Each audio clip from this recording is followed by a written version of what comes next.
नमस्कार दोस्तों, मेरा नाम है सोनू सागर और मैथमेटिक्स ज्ञान में आपका बहुत बहुत स्वागत है। दोस्तों आज हम सीखेंगे बोर्ड मास का नियम। ठीक है, उसके नियम के बारे में भी जानेंगे और उसके कुछ एग्जाम्पल भी देखेंगे जिससे आपकी कैलकुलेशन और भी स्ट्रांग हो। तो चलिए दोस्तों वीडियो की शुरुआत करते हैं। सबसे पहले दोस्तों यहाँ पर देखिए, आपके सामने मैंने एक तरफ बोर्ड मास लिखा है और एक तरफ उसके मतलब को लिखा है। इसे लाइन बाय लाइन समझते हैं। सबसे पहले दोस्तों देखिए, बोर्ड मास में ना बी का मतलब होता है ब्रैकेट या फिर हिंदी में इसे कहते हैं कोष्टक। और कोष्टक तीन प्रकार के होते हैं दोस्तों। पहला होता है स्मॉल ब्रैकेट, दूसरा होता है कर्ली ब्रैकेट और तीसरा होता है स्क्वायर ब्रैकेट। ठीक है, और यहाँ पर उसके बाद आता है ओ।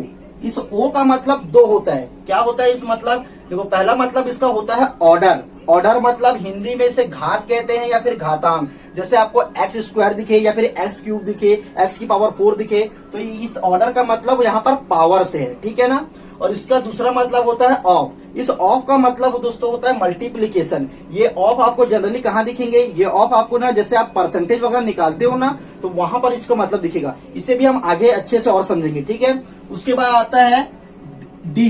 डी का मतलब होता है दोस्तों डिवीजन। डिवीजन मतलब हिंदी में इसे हम भाग कहते हैं। ठीक है ना।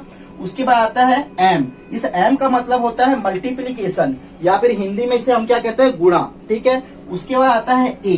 इस ए का मतलब होता है एडिशन या फिर हिंदी में इसे हम जोड़ कहते हैं। ठीक है ना। उसके बाद आता है एस। एस का मतलब होता है सब्सट्रैक्शन या फिर हिंदी में हम इसे क्या कहते हैं? घटाव कहते हैं। ठीक है। तो दोस्तों यहाँ पर हमने पूरे बोर्ड मास के बारे में समझ लिया है। तो आइए हम अब इसके एग्जाम्पल को भी समझ लेते हैं। देखो यहाँ पर प्रश्न लिखा हुआ है मैंने। प्रश्न कुछ ऐसा है, देखिए यहाँ पर लिखा हुआ है। ठीक है, इस प्रश्न को क्या है, इसी प्रश्न को हम हल करने के लिए बोर्ड मास नियम का उपयोग करते हैं। क्योंकि यहाँ पर ना डिवाइड भी है, मल्टीप्लाई भी है, एडिशन भी है और सब्सट्रैक्शन भी है और ब्रैकेट भी है और पावर भी है। तो इसी को हल करने के लिए हम बोर्ड मास का उपयोग करते हैं। तो आइए पहले समझ लेते हैं बोर्ड मास को हल करने का क्रम क्या होता है। ठीक है, तो देखिए यहाँ पर सबसे पहले क्या होता है, जब भी आपको ऐसा कोई प्रश्न दिखे ना, तो आप क्या करेंगे? सबसे पहले आप करेंगे पहले ब्रैकेट को हल करेंगे। यहाँ पर ब्रैकेट क्या है? यहाँ पर ब्रैकेट है, यहाँ पर ब्रैकेट ये है। तो इस ब्रैकेट को सबसे पहले आप हल करेंगे इन पूरे प्रश्न में। ठीक है, उसे तो क्या करना है, जब ब्रैकेट हल हो जाएगा तो सेकंड स्टेप में आपको क्या करना है? ऑफ को हल करना है। ऑफ मतलब या फिर ऑर्डर को हल करना है। ऑर्डर यहाँ पर क्या है? देखिए यहाँ पर ध्यान से देखिए, यहाँ पर ऑर्डर है 2 का स्क्वायर। अब 2 का स्क्वायर है ना, तो इसे सब इसके बाद जैसे ब्रैकेट हल होगा तो इसे हल करेंगे। ठीक है, अब ये जब ये हो जाएगा, ऑर्डर हल हो जाएगा ना, तो आप क्या करेंगे? थर्ड स्टेप में आप क्या करेंगे? थर्ड स्टेप में ना आप यहाँ पर डिवाइड करेंगे। ठीक है, डिवाइड करेंगे। ठीक है, और डिवाइड हमेशा आप क्या करेंगे? जब भी आपको डिवाइड और मल्टीप्लिकेशन एक साथ दिखे ना प्रश्न में, तो अपना लेफ्ट टू राइट चलेंगे। ठीक है, आगे हम इसे समझते हैं और भी अच्छे से समझेंगे। ठीक है, अब देखो उसे आपको क्या करना है? डिवाइड होने के बाद आपको मल्टीप्लाई करना है। ठीक है, डिवाइड के बाद हम मल्टीप्लाई करेंगे। फिर आप क्या करेंगे? जैसे ही मल्टीप्लाई हो जाएगा ना, उसके बाद आप एडिशन करेंगे। यहाँ पर एडिशन करेंगे। ठीक है, क्योंकि तीनों सॉल्व हो जाएगा तो यहाँ पर एडिशन होगा। अब एडिशन होने के बाद आप क्या करेंगे? लास्ट में ना यहाँ पर एडिशन के बाद आप सब्सट्रैक्शन कर देंगे। ठीक है, तो आइए इन सबको हम प्रश्न समझते हैं। सबसे पहले दोस्तों यहाँ पर देखिए, आप क्या करेंगे? सबसे पहले बोर्ड मास के अकॉर्डिंग आप ब्रैकेट हल करेंगे। तो आप क्या करो, यहाँ पर मैं ब्रैकेट बना देता हूँ क्योंकि हम ब्रैकेट हल कर रहे हैं। तो यहाँ पर 20 लिखिए भागित 5। ठीक है, ये पूरा का एज इट इज उतार दीजिए पहले। ठीक है, उसके बाद आपको क्या करना है? इस ब्रैकेट को हल करना है। देखो 8 में से 3 गया तो कितना बचेगा? 8 में से 3 गया तो बचेगा 5। तो यहाँ पर 5 लिख देते हैं। अब ध्यान से देखो, इस 5 के में ब्रैकेट लगाना है क्या? ब्रैकेट लगाने की जरूरत नहीं है क्योंकि ये सिंगल डिजिट है और सिंगल डिजिट में हम ब्रैकेट नहीं लगाते। ठीक है, अब आपको क्या करना है? ये मल्टीप्लाई का चिन्ह, प्लस का चिन्ह लगा देना है। प्लस कर देते हैं, उसका स्क्वायर कर देते हैं और माइनस कर देते हैं। ठीक है, हम इसे सेकंड स्टेप में हल करेंगे। अब आपको क्या करना है? सेकंड स्टेप में ऑफ को हल करना है। यहाँ पर ऑफ क्या है? ये है, तो इसे हल करेंगे। तो क्या करना है? यहाँ पर ओ लगा देता हूं मैं पहले। यहाँ पर 20 भागित 5, इसका ये, फिर मल्टीप्लाई, फिर 5, फिर प्लस। अब इसे ऑफ को हल करना है। इस ऑफ को कैसे हल करेंगे?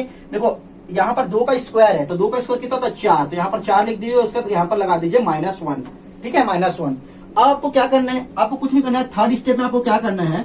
थर्ड स्टेप में हम कर रहे हैं डिवाइड। तो यहाँ पर थर्ड स्टेप में डिवाइड करेंगे। और मैंने बोला था आपको थर्ड स्टेप में कि डिवाइड करते समय आप क्या करना है? आप देखना है पहले मल्टीप्लाई और एडिशन दोनों, सॉरी सब यहाँ पर भाग, अगर डिवीजन और मल्टीप्लाई एक साथ दिया होगा ना, तो आपको क्या करना है? लेफ्ट टू राइट चलना है। मतलब आप क्या करेंगे? सबसे पहले आप हल कैसे करेंगे? आप हल करेंगे यहाँ पर, देखिए पहले आप यहाँ पर लेफ्ट वाले को हल करेंगे, इधर लेफ्ट वाले को, उसका राइट से हल करेंगे। ठीक है ना, तो पहले आपको लेफ्ट टू राइट चलना है। पहले हम लेफ्ट से हल करेंगे, फिर राइट से हल करेंगे। तो हम क्या करेंगे? यहाँ पर देखो, यहाँ पर क्या है? ये 20 भागित 5 करो। 20 भागित 5 करोगे तो क्या होगा?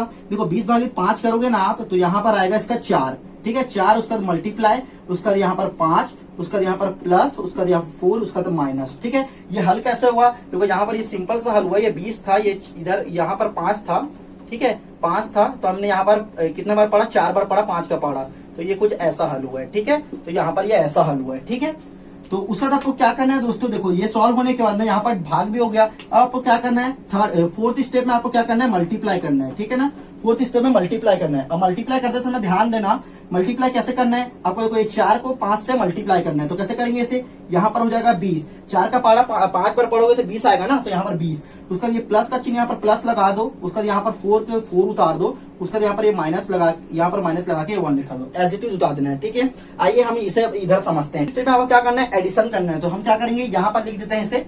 तो कैसे करेंगे, यहाँ पर देखिए, यहाँ पर है 20 बचा है, 20 है, और यहाँ पर प्लस 4 है, उसका यहाँ पर माइनस है। पहले मैं यहाँ लिख देता हूँ, ठीक है ना, यहाँ पर मैंने लिख दिया। अब आपको क्या करना है, फिफ्थ स्टेप में आपको क्या करना है, एडिशन। तो एडिशन कैसे करेंगे, ये दोनों को जोड़ दो, ये दोनों को जोड़ दोगे तो कितना आएगा, यहाँ पर आ जाएगा 24। ठीक है ना, 24 आ गया। अब 24 आने के बाद क्या करेंगे, यहाँ पर फिर माइनस का चिन्ह लगा देंगे। अब लास्ट मैंने आपको क्या बोला था, लास्ट स्टेप में आपको क्या करना है, आपको इसे कुछ नहीं करना है, सब्सट्रैक्ट कर देना है। ठीक है, सब्सट्रैक्ट कैसे करेंगे, अब इसे कुछ नहीं करना है, यहाँ पर सब्सट्रैक्ट करेंगे तो यहाँ पर इसका आंसर, यहाँ पर आ जाएगा 23। तो यही इसका आंसर हो जाएगा।